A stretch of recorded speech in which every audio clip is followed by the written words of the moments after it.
Hello everyone, welcome to channel learn with ease. आज का topic है dissolution of a partnership firm, जिसमें हम सॉल्व करेंगे question number 9 part A chapter 6 DK Goyal की बुक से क्लास 12 अकाउंट्स के लिए। ऑनलाइन सेशंस अगर आप चाहते हो क्लास 11 और 12 दोनों के लिए है। इंटरेस्टेड स्टूडेंट मुझे व्हाट्सएप कर सकते हैं इस नंबर पर अपना नाम और क्लास। फर्दर डिटेल्स के लिए भी आप इसी नंबर पर व्हाट्सएप करोगे। Telegram channel learn with ease official पर आप मुझे फॉलो कर सकते हो, जहां पर आप अपने कमेंट्स या डाउट्स लिख करके भेज सकते हो।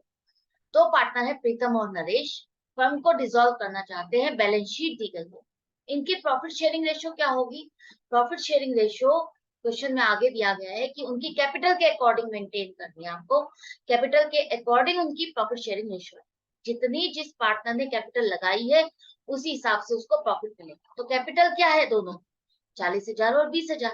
तो आप इसको रेशियो में कन्वर्ट करो तो क्या करोगे? आप इसको रिड्यूस करो क्योंकि ये बिग नंबर है, बड़ा नंबर है।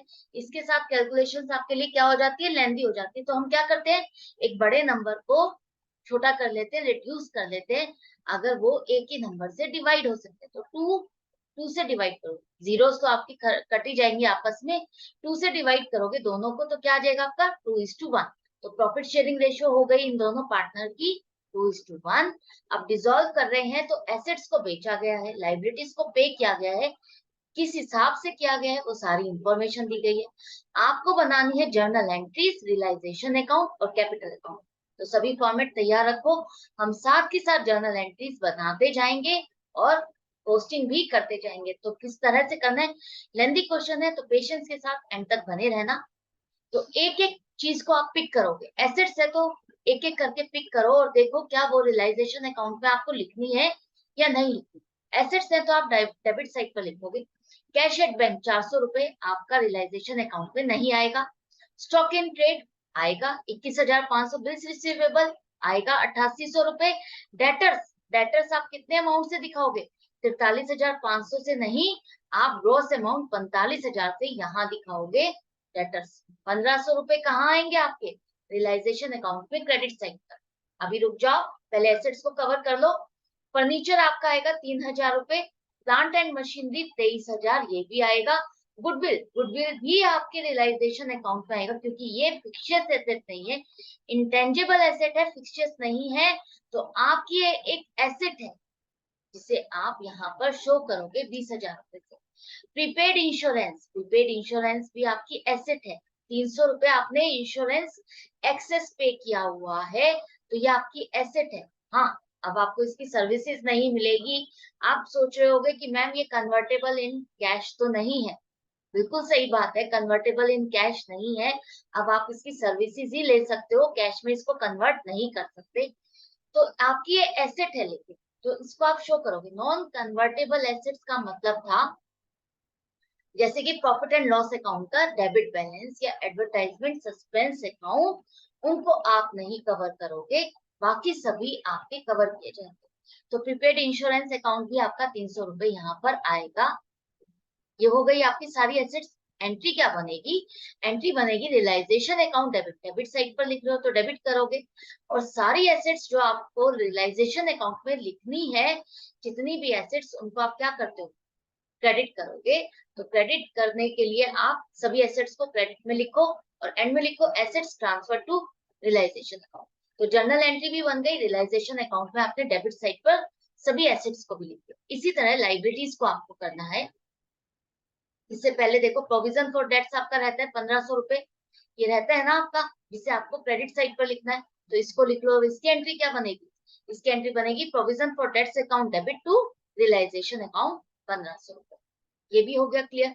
साथ के साथ करोगे तो आप कोई चीज मिस नहीं करते हो। तो ये डेटर्स का आपका ग्रॉस वैल्यू यहाँ आ गई और प्रोविजन जो था डेट्स का वो 1,500 रुपए आपने क्रेडिट साइड पर लिख दिया।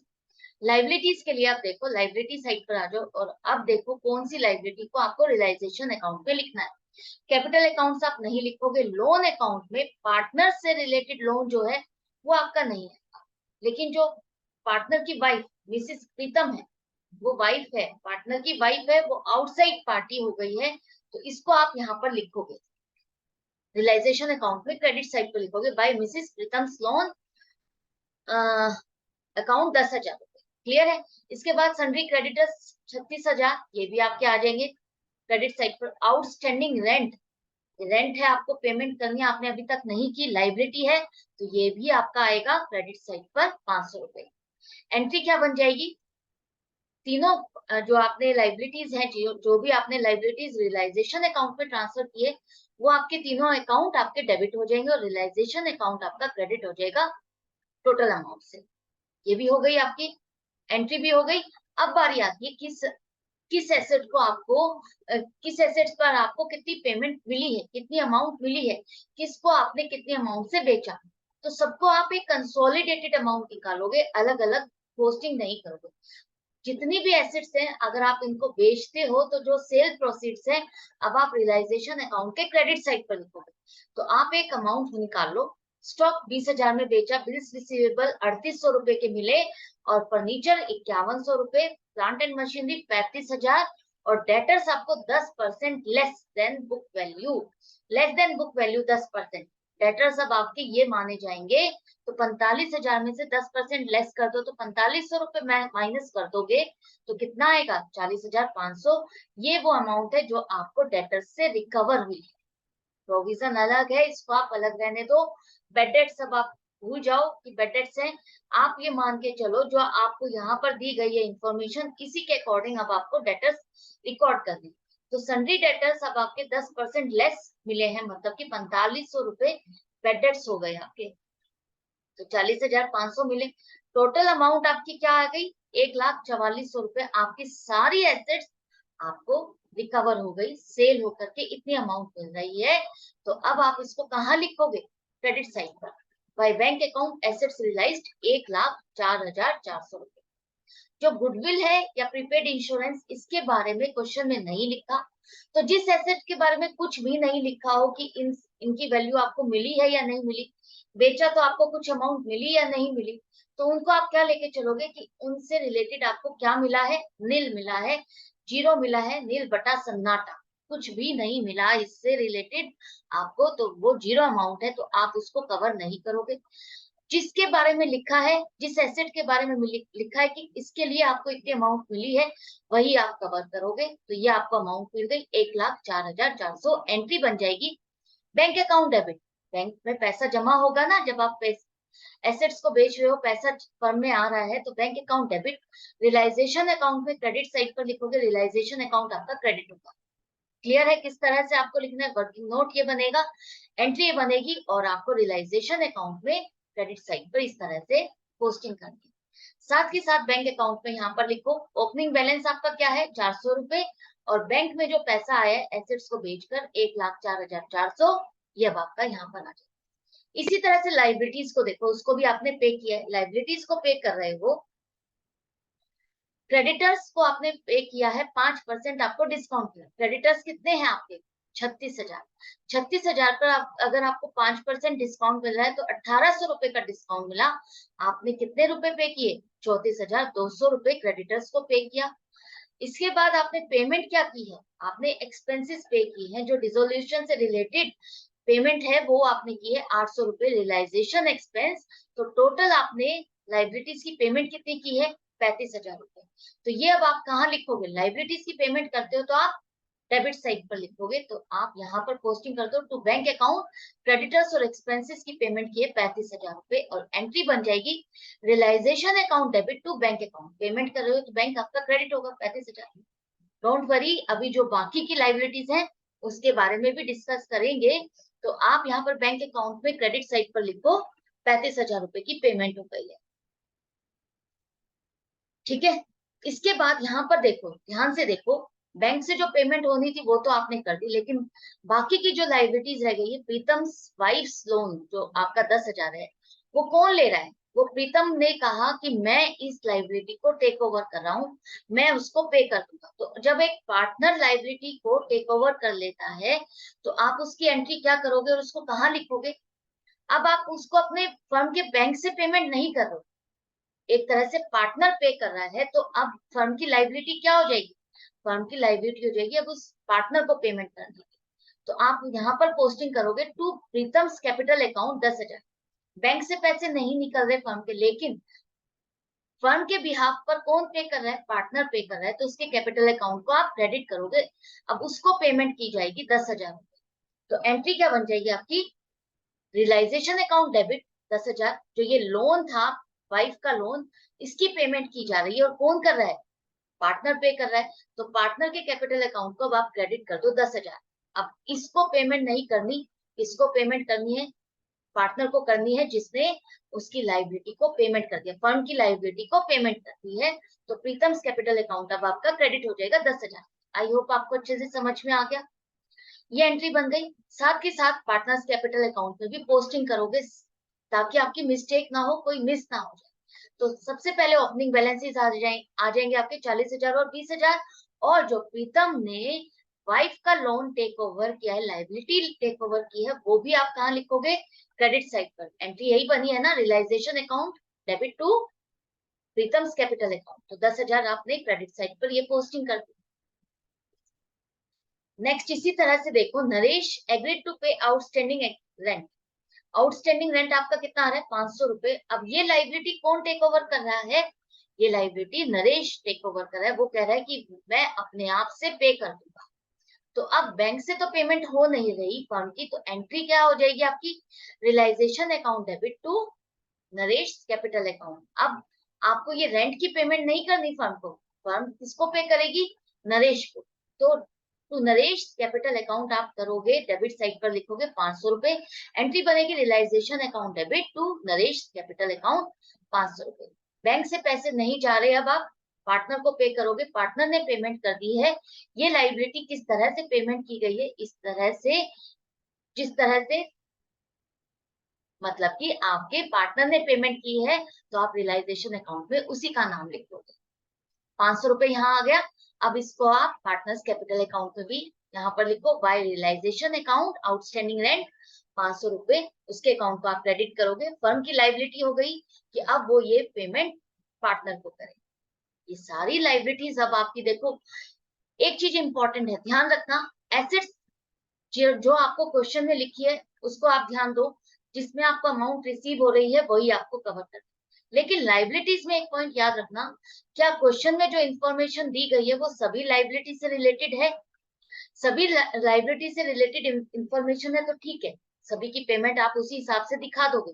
लेकिन कोई ऐसी लाइबिलिटी है जो आपके इंफॉर्मेशन में नहीं है, क्वेश्चन की इंफॉर्मेशन में नहीं है, तो आप उस लाइबिलिटी को मान के चलोगे कि वो लाइबिलिटी पूरी पेमेंट कर दी है और उसकी पेमेंट आप यहाँ पर दिखाओगे।